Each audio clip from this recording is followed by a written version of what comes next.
Bon matin tout le monde, bienvenue dans On Jase de chasse de pêche de plein air. Avec moi-même, Stéphanette, j'espère que vous allez bien ce matin.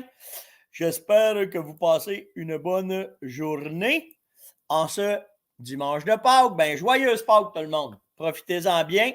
Normalement, c'est une belle occasion de se retrouver en famille, de jaser, de dîner, de manger, de peu importe qu'est-ce qu'on va faire. Donc, passez une bonne journée. Bonne journée aussi pour aller dans le bois. Vu qu'il fait très beau, on peut en profiter. Vu que c'est une petite journée, dire ben, minou, ça ne donne pas. On ne peut pas aller super de suite. Il faut que j'aille dans le bois. Fait que comment est-ce que c'est? Mais je vous laisse le temps d'embarquer tout le monde. J'ai plein de belles affaires à vous parler un matin. Vraiment, je me suis laissé aller pas mal parce que je suis debout depuis 5 heures. Puis j'avais une couple de questions qui viraient autour de l'habitat, puis pour les salines, puis pour la chasse. Fait qu'à matin, vous allez avoir peut-être une petite conférence condensée sur l'habitat. Je vais vous donner les trucs pour développer un habitat, comprendre l'habitat, qu'est-ce qu'il faut que vous regardiez. C'est quoi un habitat? On a beau dire, ça prend un habitat parfait, mais c'est quoi un habitat parfait? On va en parler. Vous allez être capable aussi de mettre ça égal pour l'orignal et pour le chevreuil. Ça sera à vous autres de l'adapter puis de voir comment est-ce que c'est. Mais vraiment, c'est donc bien drôle ça. Martial, Caroline, tu vas être contente. Martial, il dit, as-tu été chercher ton autre Pâques? Juste avant de rentrer en ondes, Caroline a dit, tu vas-tu parler de mon oncle qui allait chercher tous les matins de Pâques de l'autre part? Mon oncle Georges du Nouveau-Brunswick qui allait faire ça. Ben, nous autres, on a plein de criques, là. Fait que je sais pas, j'ai jamais fait ça avec mes gars, aller chercher de l'autre Pâques. Ah, c'est au lever du soleil. Ah, le soleil est levé. Trop tard. Fait que c'est pas grave, mais joyeuse Pâques tout le monde quand même. Puis, tant qu'à être là, ben, pendant que je me préparais, parce que la gang qui est sur YouTube, vous avez un petit 5 minutes bien souvent avec moi tranquille, parce que quand je place toutes mes affaires, ça va s'installer. Puis, je ne sais pas pourquoi, YouTube donne accès au chat en partant. Fait que la gang de YouTube viennent tous se placer. Puis là, bon, on jase un peu une fois de temps en temps. Fait que il y a eu 2 affaires qui ont sorti un matin. Je vais je suis bien de le prendre là puis parler de ça tout de suite. Premièrement, bonne fête ce matin à Marcel de Rivière-du-Loup. C'est Sylvie Morel qui lui souhaite bonne fête. C'est sa blonde. Fait que c'est simple de même. Donc, c'est ta journée, mon chum. En plus, c'est Pâques. Oh, ben, tu vas pouvoir manger du chocolat et t'amuser. Mais vraiment, passe une bonne journée, Marcel. Merci d'être avec nous autres, puis de toute l'équipe, puis de toute la communauté de On Jase. Passe une Christie de bonne fête, mon chum. Vraiment. Puis, l'autre, ben, m'en parler tout de suite. Là, Guy dit, hey Steph, ça se peut-tu que les ours soient sortis des tanières déjà? Tout dépendant. Ici, là, si vous avez été voir hier, j'ai mis un vidéo, je l'ai mis un matin, des chevreuils là, pour les côtés. On va parler de ça de toute façon. Mais d'après moi, il y a encore un petit peu trop de neige ici pour qu'ils sortent des watch, OK? Mais ça va se faire là. OK, on est dedans parce que les premiers signes, souvent, moi, je regarde, c'est dans les zoos. Comme le zoo de Saint-Félicien, il y a certains endroits où est-ce qu'ils ont des caméras placées sur les watch, puis on les voit sortir. Fait que ça nous donne un indice. Ça a commencé il y a une semaine. Fait que ça veut dire que là les ours, c'était à veille. Mais il y a encore tellement de neige que c'est malade, là, ça n'a pas de bon sens. Fait que oui, c'est possible, par exemple. Je ne peux pas dire que c'est pas possible, mais le seul moyen de le voir, c'est voir les traces en neige s'il arrive de quoi. C'est direct comme ça que ça va se faire. Après ça, bougez pas. Il faut que je barre ça parce que une petite nécessité aiguë qui est arrivée hier, on va vous parler de ça. Ah ben OK, bon là, je tombe là-dedans. J'ai mis 2 vidéos. J'en ai mis un hier, puis à matin, ça a confirmé ce que je vous ai dit. Je connais pas ça, mais des fois, c'est un addon. Fait que là, l'addon a bien arrivé. Hier, je vous ai fait une vidéo, un petit 30 secondes sur... il y avait plein de traces de chevreuil qui étaient ces flancs sud ici, OK, dans le nord. Puis les chevreuils mangent là. Il y avait des pièces de chevreuil. C'était pas compliqué à comprendre. Fait que je vous ai montré, en parlant d'habitat, je vous ai montré, regardez, quand vous faites des salines à cet ici, les chevreuils vont coller ces places-là. Ils vont tout le temps coller les places que le soleil fesse en premier parce que là, la neige fond, fait que ça leur donne de la bouffe tout de suite. L'autre affaire, c'est où est-ce que le soleil fesse, la neige fond. La neige fond, le sol dégèle. Le sol dégèle, ça pousse plus vite. Fait qu'ils vont coller tout le long du printemps, ils vont coller les flancs où est-ce que le soleil fesse. Fait que ce que ça fait, c'est que si vous faites des salines vers les côtés sud, souvent, avec un bon habitat, on va en parler tantôt, mais ça va vous donner plus de chance d'avoir de l'achalandage sur vos salines. Chevreuil, orignal, c'est la même patente, OK? C'est la même chose. Donc, quand vous regardez votre territoire, premier look que vous faites, si le soleil fesse, vous commencez à voir que ça se dénude, ils vont coller là, aller faire vos salines là. Bon, là, ceux qui vont partager présentement, c'est la dernière journée. Il va y avoir d'autres choses qui vont arriver, là, mais c'est la dernière journée qu'on fait les tirages pour les ensembles 099, 098 pour les salines. Hier, avec Luc, j'ai fait 5 gagnants. Il y a 3 gagnants de salines, 2 gagnants du P600. Ah, j'ai oublié de sortir ça. Je vais vous montrer ça. Puis je voulais vous sortir la technique. Je ne vais pas penser à matin. Ça a déboulé un matin. J'étais déjà sur le téléphone de bonne heure un matin avec des chums, avec mon père. On était après parler d'une couple d'affaires. Fait que je vais aller vous le chercher. Fait que là, je m'en vais dans la boutique. Je vais vous le faire live pour vous le montrer. Comme ça, comme ça. Partagez. C'est ça, vous marquez faites. Puis demain, on va faire. Je ne sais pas sa dernière journée. On va voir comment est-ce que c'est. Bon, fait que là, je viens de vous faire ça. Comme ça. Comme ça. Là, il est là. Fait que là, ça, je le prends, je le swing là. Comme ça. Astique que c'est le fun. Fait que là, ben, vous voyez ma bête. Fait que ce que vous faites, c'est que vous cliquez sur boutique. Vous rentrez dans le moteur de recherche boutique. Parce que l'autre moteur de recherche, c'est pour tout. Lui, c'est spécifique au produit. Quand vous rentrez dans la boutique, vous rentrez dans la recherche. Puis là, vous marquez P600. Qu'est-ce que ça marche? Ah, ça ne marche pas. Ça, c'est Yann. Ça. Bon, on va dire à Yann de l'arranger. On va marquer éperlant. Là, ça va marcher. On fait ça de même. Bon, fait que c'est 7 ensemble. Ah, ben, tiens, moi, je pensais que c'était le P600, mais on va faire le P645. Je vais le marquer, là. Pour les gagnants des Menox, c'est P645. Il y a plus de stock dedans. Je ne l'avais pas vu, ça. Fait que ça va être celui-là qu'on fait tirer à matin. En fait, vous avez dans le P645 les fameux Menox. OK? C'est des menés qu'on a fait faire pour nous autres, pour la fermonnette en silicone. OK? L'action des menés pour la pêche à la truite mouchetée pour dorer, c'est malade. Puis vous avez un gel déperlant en gel. Puis vous avez celui le ice qu'on appelle, mais c'est celui qui est plus liquide. Fait que vous avez les 3. Fait qu'on va en faire tirer 2. C'est 2, j'ai dit? Ouais, 2 comme ça. Donc, les gagnants ce matin, ceux qui ont gagné ça, votre nom va sortir. OK, là, c'est pas là, c'est hier. OK? Ceux qui ont partagé hier et qui ont liké hier. Donc, les 3 ensemble, vous me direz ce que vous voulez. Vous allez m'écrire sur steph.onjaz@fermonette.com. OK? Fait que soit pour le 099 ou le 098, OK? Il y a Vanessa Lafleur, Steve Varin ou David Jennifer Cormier. Ça, c'est pour les 3 salines de hier. Puis pour le P645, on va enlever le P600. OK? C'est Michel Gaprou. Puis il y a Michel Fille Guilbeault. Fait que c'est vous autres. Fait que ce que vous faites, vous venez m'écrire directement sur steph.onjaz@fermonette.com.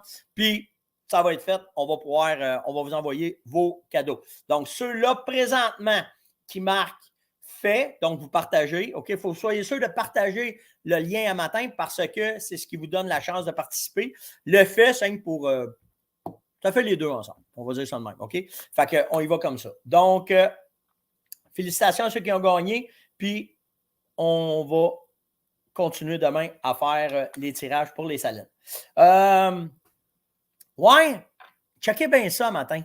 Tu sais, quand on dit rapidité, il faut que ça opère, il ne faut pas que ça niaise. C'est une couple de fois que je vous parle de ça, de ce qui se passe présentement au Wyoming, OK, avec la neige. Mais matin, j'ai poussé un peu plus, j'ai voulu aller voir, puis ce qui m'a interpellé, c'est que les biologistes se mettent le nez là-dedans solide. Parce qu'ils viennent d'annoncer que les lois, ils vont faire des nouvelles lois pour la chasse qui vont être applicables à l'automne 2023. Hein? C'est pas trop long, hein? Avril, mai, juin, juillet, août, septembre. En dedans de 5 mois, les lois vont être faites, puis ils vont placer leur affaire, puis les chasseurs y attendent de voir qu'est-ce qui va arriver. Pourquoi? Bien, simplement parce qu'ils prennent en considération la neige qu'ils ont eue là-bas. OK? Puis c'est jamais arrivé qu'il y a eu de la neige de même. OK? Fait que là, ils sont vraiment sa panique parce qu'ils ont de la neige en masse. Je sais que pour nous autres, c'est pas grand-chose. OK? Nous autres, on va se dire, ah, Steph, il n'y a rien là. Mais pour eux autres, c'est catastrophique. OK? Puis, ça, c'est pas tu rouvres la porte, puis tu as ça le matin, ça sort la cuillère. Hey, Minou, sort la cuillère à soupe. Fait que ça, puis les étapes, naturellement. Fait que je vous ai sorti un paquet de photos. Sauf que ce que ça fait, c'est que ça affecte directement ça. Ça affecte le mule deer, OK? Parce que aussitôt que ça arrête de neiger, les chevreuils vont coller dans les endroits où il y a le moindrement un peu de bouffe. Vous voyez à travers les traces, qu'est-ce qui se passe. Le plus catastrophique, c'est lui. Le Pro-Garn est après manger la claque solide. Ils vont perdre à peu près 80% du troupeau de Pro-Garn cette année à travers ça. OK? Par les photos, on voit très, très bien. Regardez, Wapiti, c'est du jamais vu, hein, qu'il y ait de la neige comme ça. Puis ça, souvent, ça se fait dans les champs. Quand les rafales de vent se fait, aussitôt qu'il y a une petite baisseur, ça se remplit de neige. Puis ce que ça fait, ça augmente les efforts au cervidés de fer, moins facile d'accès à la nourriture. Puis les pauvres Pro-Garn, c'est pas gros un Pro-Garn, une chèvre, là, ça pèse à peu près, je pense que c'est même pas... on y va en masse, mais je n'ai jamais récolté. Je vous dirais c'est à peu près 30-35 kilos, 60 livres, 70 livres maximum le poids là-dessus. Fait que là, naturellement, tout partout où est-ce qu'il y a un peu de verdure, les wapitis collent là-dedans. Sauf que les études qu'ils ont faites, les biologistes sont là-dessus à temps plein pour voir qu'est-ce qui arrive. Puis là, naturellement, ils veulent voir c'est quoi qui a causé la mort des cervidés, des chèvres, puis des wapitis pour voir s'il y en a au-delà de l'épuisement. Il y a deux affaires qui ressortent vraiment. La première, c'est qu'il y a beaucoup, beaucoup de problèmes de pneumonie. Fait que par pneumonie, il s'épuise puis il meurt. Puis l'autre affaire, la moelle épinière, ça, là, c'est supposé être blanc, blanc, blanc, blanc, blanc. Puis ça, c'est la même affaire ici. Hein. Quand tu trouves une carcasse, si tu prends un fémur ou n'importe quoi, puis tu le casses en deux, tu regardes la qualité de la moelle épinière. Là, à cet instant, tu fais ça. Puis tu vas savoir, ça te donne une idée de quoi qui est mort. Puis si la moelle épinière est jaunâtre comme ça, gélatineuse comme ça, c'est signe de malnutrition, qui ont mal été nourris, puis qui arrive ce problème-là. Fait que tout ça pour vous dire que là, présentement, ils sont après travailler à changer là les lois, à placer ça pour deux affaires. Sauver le troupeau parce que pour eux autres, c'est important. Puis la deuxième affaire, pour garantir la pérennité du troupeau vers les prochaines chasses qui s'en viennent des prochaines années. Fait que c'est vers ça que ça s'en va. Fait que c'est plate, mais c'est de même. Puis on ne peut pas faire grand-chose quand que de bien des affaires qu'on peut travailler, qu'on peut réussir, qu'on peut essayer de gérer. Mais le plus gros problème, souvent, c'est la neige. On ne peut pas rien faire. OK, avant de commencer la petite conférence que je vous ai faite un matin sur les habitats, je m'étais commandé un nouveau fusil. Et naturellement, avec le problème d'approvisionnement, ce modèle-là, ça a pris du temps avant que je l'aie. Premièrement, je vais vous expliquer pourquoi je l'ai commandé. Mon fusil de prédilection pour faire de la marche, du petit gibier, puis m'amuser, c'est ce fusil-là. C'est mon Ultra Leggero. C'est un over-under. C'est le fusil le plus léger que Beretta fait, OK? Parce que tout l'alliage, la façon qu'il est fait, il est hyper léger. Donc, quand tu marches dans le bois, c'est le fun, c'est pas pesant, ça rentre bien, il y a du fun à avoir avec ce fusil-là. Il est vraiment cool, OK? Mais quand je marche, naturellement, au Québec, moi, je fais toutes les chasses, mais je suis paresseux des fois aussi. Fait que pour mettre sur mon vélo de montagne, puis pour mettre sur mon 4 roues, je voulais avoir un fusil assez robuste parce que ça, la qualité de mon bois, je fais attention. OK?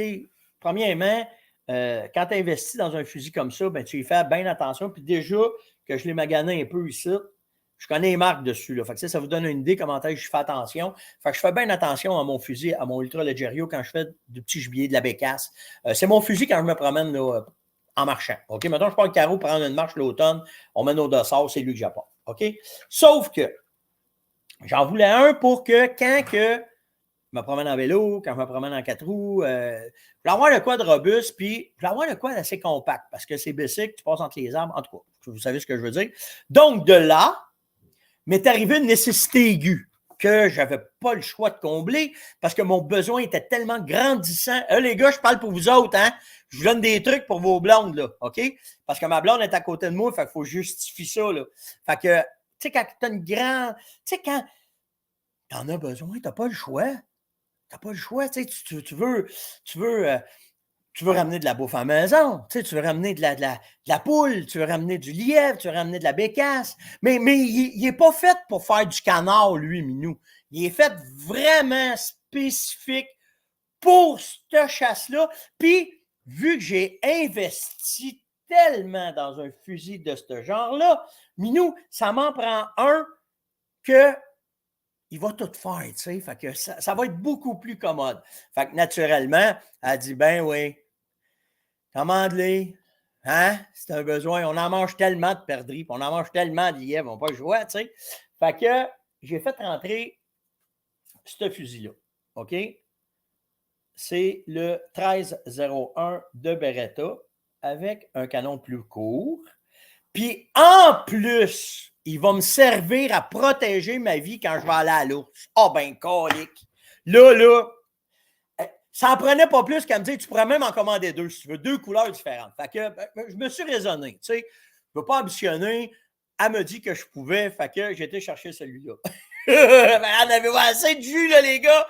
Les filles aussi, parce que les filles peuvent demander ça. En fait, c'est... je l'ai commandé directement pour ça, pour faire du petit gibier. Ça va être mon fusil aussi que quand je vais aller à l'ours remplir mes bêtes, c'est celui que je vais faire. Le fit, il est hallucinant. OK? De tous les fusils Beretta que j'ai, OK? Sans vouloir dire que je les aime toutes, là, OK, on s'entend, mais lui, le fit, il vient vraiment me chercher. Ce que j'aime de ce fusil-là, c'est qu'il vient directement avec les mires, OK? Donc, pour faire du tir, si tu veux l'utiliser, par exemple, parce que tu pourrais aussi l'utiliser pour faire du chevreuil, OK? Puis mettre dedans soit du buckshot ou mettre une slug. En fait, ce que je vais faire, je vais faire des tests aussi avec. Fait que je vais vous amener avec l'efficacité du fusil. Comment est-ce que c'est? Parce que, tu sais, vu qu'il y a un canon beaucoup plus court, le tir, la distance peut jouer. Fait que je vais tout placer ça, OK? Je vais tout arranger ça. Puis, je vais vous arriver avec mes de toute façon, pour tuer une perdrix, je suis sûr qu'il va faire la job, OK? Pour me protéger contre les ours, je suis sûr qu'il va faire la job. Mais, oui, c'est le 1301. OK? En fait, c'est le fusil tactique de Beretta. OK? Mais pour la chasse, c'est sûr, ça fait un job aussi, là, on s'entend. Mais semi-automatique, OK? Tu peux l'ajuster facilement. Là, ce que Yann me dit, il dit pas, il dit on va le prendre pour le dindon aussi. Fait que moi, ce que je vais juste vérifier, c'est ma limite de tir. OK? Parce qu'au dindon, des fois, si j'ai besoin d'aller chercher 50-60 mètres, parce que moi, la meilleure munition que j'avais essayée, que j'aime bien, là, c'est la TK7, là, OK, pour faire du dindon. Mais je vais tout faire mes tests avec, puis je vais m'amuser. Mais le fit, il est hallucinant. OK, je vous dis, là, c'est un des fusils que j'ai essayé que le fit, il est top notch. Donc, je vais l'essayer. L'ajustement de la mire est facile. Moi, ce que j'aime, c'est que souvent, au-delà que j'ai plein de patentes, OK, mais à la chasse, il faut que ça soit vite, rapide puis précis. Fait que lui, ben, en mettant une slug, j'ai déjà les mires dessus. Si je décide de faire du buckshot, il n'y a pas de problème parce que là, avec mes 9 ou mes 12 plombs, ça va faire la job. Fait que c'est vraiment, vraiment un beau fusil à avoir, mais surtout, il n'est pas long, là. C'est un fusil qui est vraiment pas long. Je ne sais pas si je l'ai la grandeur. Je n'ai pas pensé de vous le mesurer un matin. En tout cas, je vais vous revenir avec plus de spécifications, OK? Mais c'est un fusil qui est très, très, très aimé pour le tir de compétition aussi, pour faire du lightning fast, là, tu sais, là, ce qu'il y a à faire, là, ceux qui aiment faire du tir rapide. Moi, c'est le green, il est ici. Les specs sont là. Je vais vous dire, je vais essayer de vous donner la longueur à la grandeur. Chambré 3 pouces, barrel end, gauge, barrel, chamber. Choke. Ah, je vais vous parler des chokes. J'ai eu une question là-dessus, je vais en parler. Overall, je ne le sais pas. En millimètres, 960 millimètres, ça veut dire que c'est. Aidez-moi donc la matin, là, si j'ai de la misère à penser. 37 pouces. 37 pouces de long. OK, c'est bon, je lis ça. Fait que, il est tout en aluminium, vraiment léger. Là. Quelque chose de vraiment nice. OK, je vous le dis. C'est des mires Peepsight. OK, c'est fait comme ça. Là. Garde l'ajustement comme ça. Fait que je vais vous le placer, vous le voyez. Là. Fait que, en haut, tu peux le monter, tu peux descendre, puis tu peux tasser de gauche à droite, puis l'ajuster.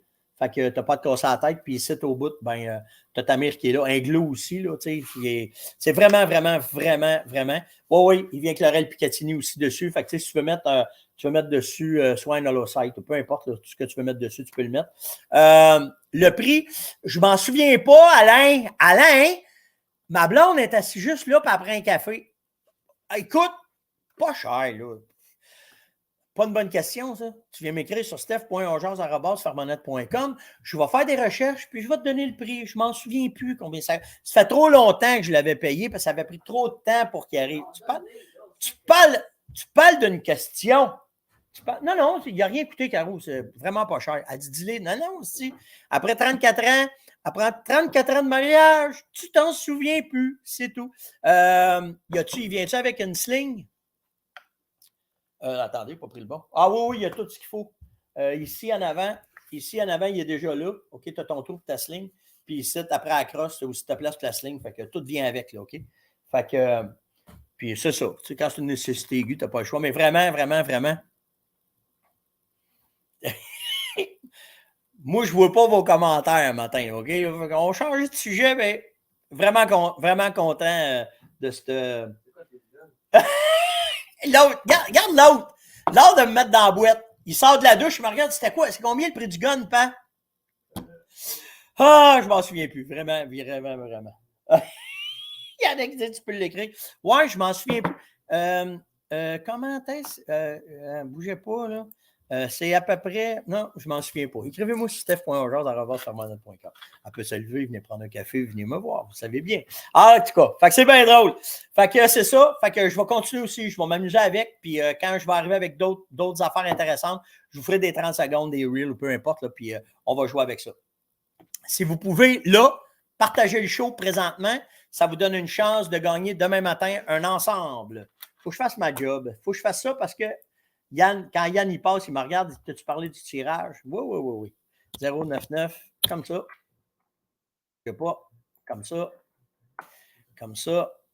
Comme ça. Comme ça. J'arrive. Comme ça. Comme ça. Et voilà. C'est ça l'ensemble 099 qu'on fait tirer. En fait, c'est 3 salines possibles pour faire vos salines originales. Vous avez 3 Vitalmix, vous avez 3 vasières et on vous donne. Ça, on a fait ce spécial-là pour le salon Clic Plein Air, puis on l'a continué parce qu'il était très, très, très populaire. Fait qu'on donne une bouteille de Renfrex. Fait qu'il est vraiment économique pour tout le monde, là. Puis l'autre, c'est le 098. Comme ça. Et celui-là, ben, c'est la même affaire, mais c'est pour le chevreuil. Fait que vous avez encore les 3 salines, vous avez le Vitalmix, vous avez celui-là Pitrex pour faire les techniques de Pitrex, puis vous avez le Renfrex aussi.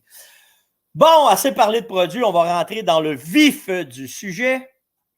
J'ai eu quelques questions, OK? Souvent, là, ça revient, puis je me suis dit, un matin, ça serait peut-être important de mettre ça clair avec vous autres, de vous parler de l'habitat, OK? C'est quoi un habitat? C'est quoi un bon habitat? Puis j'ai pris beaucoup... En fait, je vous ai développé ça exactement comme quand je fais une conférence, OK? Fait que je vais vous amener un paquet de points que peut-être que le on jase que là va rester en référence pour vous autres, mais que aussi, vous pouvez prendre des notes dessus. Vraiment, là, c'est les affaires importantes que moi je fais, que j'utilise quand je regarde. Fait que je vous ai déboulé ça un en arrière de l'autre. OK? Première affaire qu'il faut que tu saches quand tu cherches un habitat, ça devient une deuxième nature quand tu es en forêt, de regarder puis de dire, ah, ça, c'est un bon habitat, ça, c'est pas un bon habitat. Puis, tu sais, je me souviens à un moment donné, j'étais avec un de mes chums, Brian, on était à la chasse au Nouveau-Brunswick.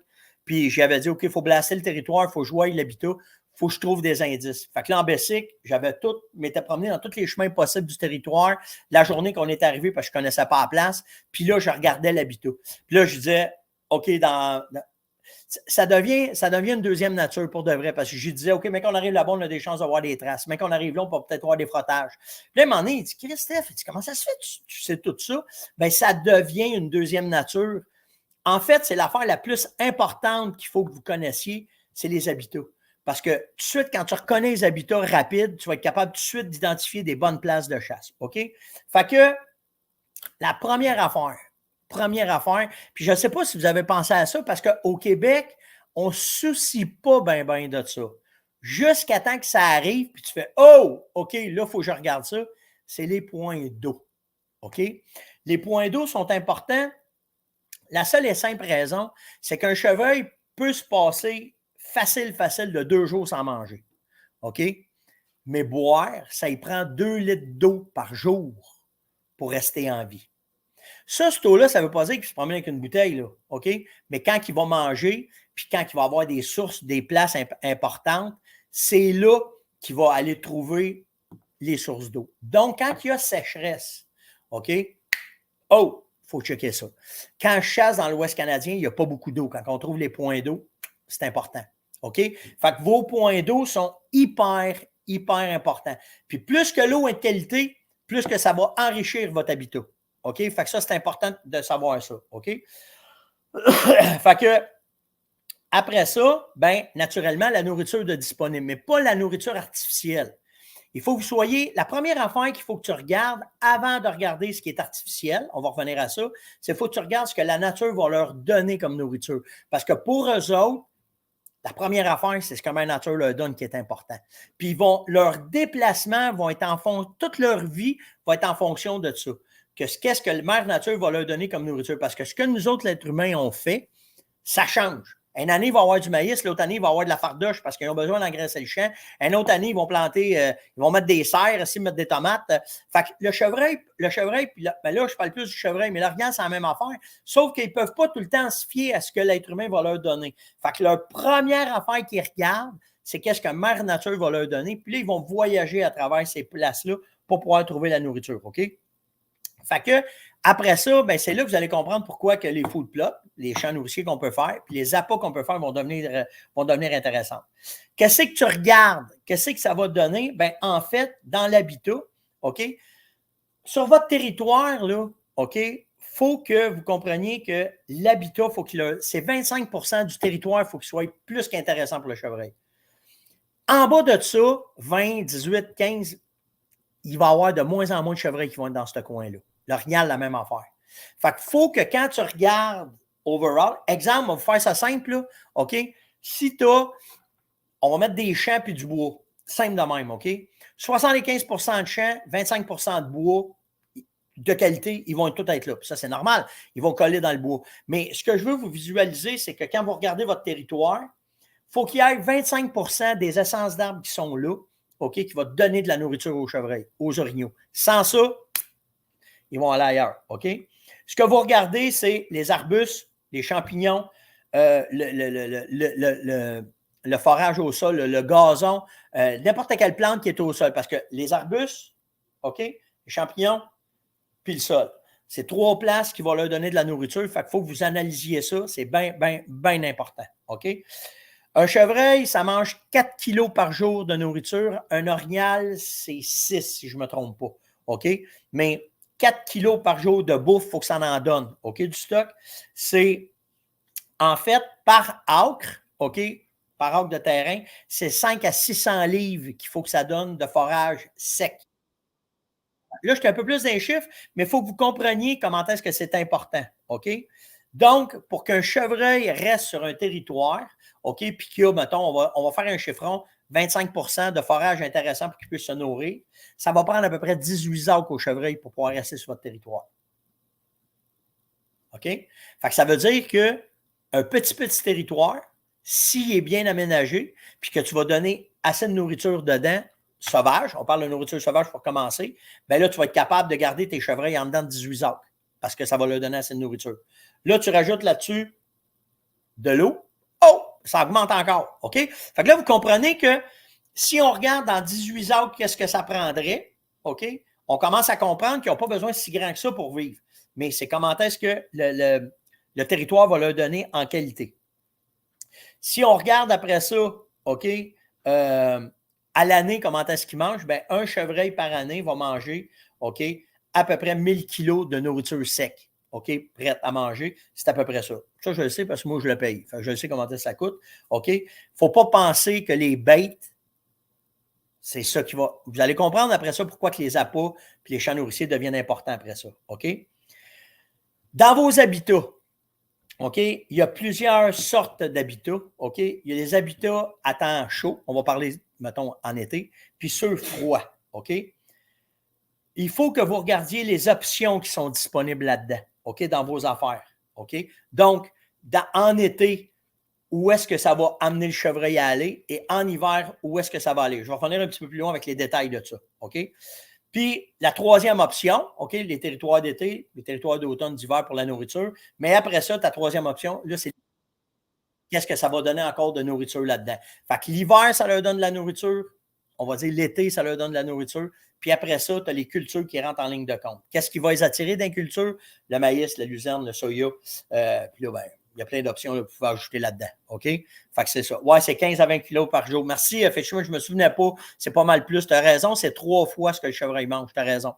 OK? Fait que, après ça, ce qu'il faut que vous regardiez, c'est les corridors de voyagement. Fait que là, quand on prend l'habitat, on fait tout un habitat qui va être parfait pour arriver au bout, que ça soit. On ne veut pas que les chevreuils sortent de chez nous. OK? Les corridors de voyagement, quand ils passent du point A au point B. OK? Les meilleurs corridors, c'est sûr que quand ils vont voyager, que leur mouvement ne sera pas perceptible. Donc, les endroits sales, les endroits où il y a 2 couches, OK? 2 couches d'arbres, que quand le chevreuil va voyager, il n'y a pas personne qui va le voir. En fait, il n'y a pas un prédateur qui va être capable de le trouver. OK? Puis après ça, les meilleurs corridors, OK, les meilleurs endroits des corridors de voyagement, c'est sûr qu'après ça, qu'ils vont partir d'un point A au point B, c'est sûr. Mais mettons, exemple, du dortoir à un point de nourriture. Fait que, si tu as commencé à comprendre où est-ce qu'il était à bouffe, si tu as commencé à comprendre qu'aussi, il y a des places où est-ce qu'ils vont aller en repos, on va en reparler, ces corridors-là, c'est ceux-là qui vont être les plus efficaces pour vous autres. Ça n'a pas besoin d'être large, hein? Ça n'a pas besoin d'être gros. En fait, ce qu'ils ont besoin, c'est que le chevreuil va s'adapter à n'importe quel territoire, que ce soit d'un fossé, que ce soit en plein bois, que ce soit entre des champs, des strips de bois, ou quand ça va être des entonnoirs qui vont aller d'une place à l'autre. C'est ça que vous avez besoin d'observer et d'aller chercher. OK? Puis après ça, si tu réussis à travers ça de tout l'aménager sur ton 18 acres, c'est pour ça que je vous parle que ça ne prend pas grand. Mais ce qu'il faut que tu fasses sur ton territoire, c'est de le rendre le plus intéressant possible pour garder les chevreuils-là. OK? Je vais revenir avec d'autres choses après ça. Là, ce que ça te prend en plus de ça, c'est des endroits tranquilles, des sanctuaires qu'on appelle. OK? Des endroits confortables, où est-ce qu'il n'y aura pas de pression, où est-ce qu'il va pouvoir dormir. Les dortoirs, souvent, c'est des sanctuaires. Puis après, ce que ça va prendre, OK, c'est un endroit, puis ça, c'est l'affaire qu'il faut que vous regardiez le plus. OK? Comment est-ce que le vent voyage?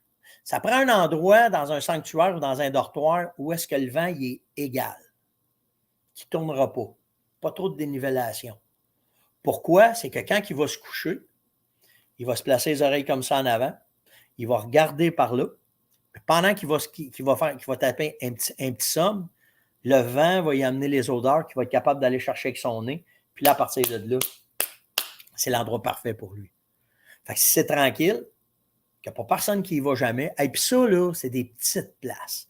Des endroits, OK? C'est des endroits de rêve pour pouvoir, après ça, chasser en entour de ça. Puis là, c'est à travers les corridors, puis les points de nourriture, c'est ce qu'on chasse le plus.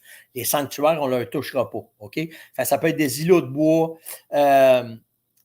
n'importe quoi, là, qui va sortir, mais qui est tranquille, c'est là que ça va vous l'amener. Puis là, je vous parle, je pourrais vous conter des histoires, mais là, je suis après bossé mon temps. Fait que, je veux pas, mais quand même, je veux vous laisser dans l'idée que les sanctuaires sur un territoire, c'est hyper, hyper important, mais ça n'a pas besoin d'être grand. Ça peut être grand comme une maison. Mais s'ils se sentent en sécurité là-dedans, vous allez être top-notch avec ça. OK? Après ça, ce qu'on appelle le spot. Le spot de votre 18 acres, OK? Le spot, c'est ce qui va leur donner le dessert. Le nanan. OK? Fait que là, vous avez toute la bouffe, vous avez tous les corridors, vous avez tout ce qui s'apprend pour les voir votre habitat. OK?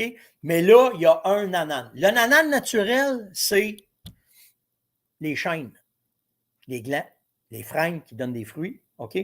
Après ça, les petits fruits, une talle qui a bien des framboises, ils vont. Ça, là, des pommiers sauvages. Ça, c'est le nanan. Fait que là, de tout ce que tu as sur ton territoire, tu leur donnes une place avec un nanan en plus que tu as dessus. À l'état naturel, ça existe. Mais c'est là que vous allez comprendre pourquoi que les appâts deviennent importants. Que là, quand tu fais un site d'empâtage, puis que là, tu y amènes ça dans une place bien précise, tu n'as pas besoin d'en mettre beaucoup. C'est pour ça qu'on vous explique souvent, ouais, mais quand tu en mets beaucoup, c'est parce que tu n'as pas travaillé tout ce qu'il y a en entour. Tu n'as pas bien vérifié ton habitat. Tu n'es pas obligé d'en mettre à la tonne du stock. C'est juste de vérifier tout l'habitat, comment est-ce qu'il est. La nature va leur donner ça, puis là, tu vas être capable de trouver où est-ce qu'ils vont être, puis là, tu vas aller chercher l'information bien comme il faut sur tes chevreuils.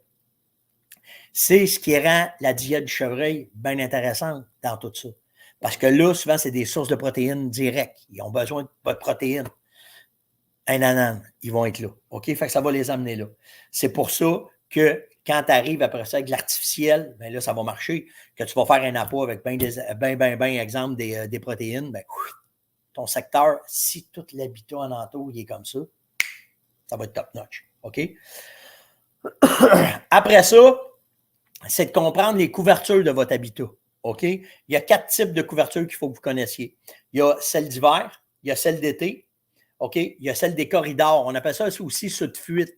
Où est-ce que quand il va être une place, puis s'il se fait découvrir, il faut qu'il puisse partir. OK? Fait que c'est les corridors. Les corridors de transport du chevreuil sont hyper importants. OK? Puis après ça, les habitats de transition. OK? Fait qu'en hiver, ben, c'est pas dur à comprendre, on le sait, ça leur donne de la nourriture. Fait que ça va être la place où est-ce qu'il y a des conifères, un endroit bien plein. Puis en fait, ce qu'ils veulent, c'est se faire couper des intempéries. Donc, souvent, les couverts denses, il va y avoir moins de neige. Il va y avoir de la nourriture parce qu'ils vont vivre avec ça l'hiver, ils n'ont pas le choix. Puis aussi, ce qu'il va y avoir, c'est la couverture contre le vent. Parce que le vent, quand ça les fesse, ça rentre dans le poêle, puis là, ça les rend vulnérables. Donc, ils ne veulent pas avoir ça. OK? Fait qu'ils vont faire ça. Puis à l'inverse, celle d'été, ça va être sensiblement la même affaire, mais encore là, prenez en considération le vent. Le vent, là, c'est pas juste pour se protéger. Ils en ont besoin.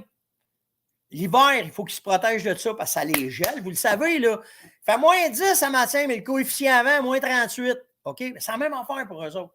Fait que quand le chevreuil, l'hiver, le vent rentre, il n'aime pas ça, il va se trouver une place pour être tranquille. L'été, l'inverse. L'été, il va avoir besoin d'une place dense. Souvent, ça va être les places un peu plus ouvertes, où est-ce que le vent va bien rentrer, mais qu'il va avoir une deuxième couche pour bien cacher. Fait que là, il va se coucher, le vent rentre là-dedans, c'est frais, des patchs d'ombre un peu partout, OK? Il est au frais, il se fait aérer, il fait 30 degrés, il n'y en a pas de problème, là, il a besoin du vent. Fait que là, ben, OK? Les habitats vont changer d'été en hiver, mais tout ça, c'est pour leur confort. Fait que là, regardez tous les points que je vous donne, la bouffe, l'eau, les corridors, comment est-ce qu'ils se sentent bien. Le chevreuil va être bien, là, OK? Après ça, ben, les deux autres habitats, c'est pour minimiser l'impact de la perte d'énergie, OK?